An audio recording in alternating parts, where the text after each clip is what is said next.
इथं काय रुजत माती खाली निजत पाण्याने भिजत इथं आहे इवल सुरेख सवी इथं काय रुजत माती खाली निजत पाण्याने भिजत इथं आहे इवल सुरेख सवी इथं काय रुजत माती खाली निजत पाण्याने भिजत इथं आहे इवल सुरेख सवी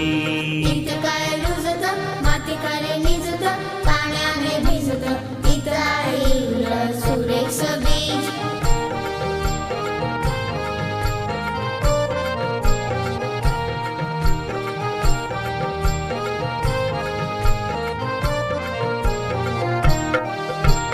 एवढासा कोंब हळूच येईल वर सूर्य म्हणेल त्याला माझा हात धर एवढासा कोंब हळूच येईल वर सूर्य म्हणेल त्याला माझा हात धर एवढासा कोंब हळूच येईल वर सूर्य म्हणेल त्याला माझा हात धर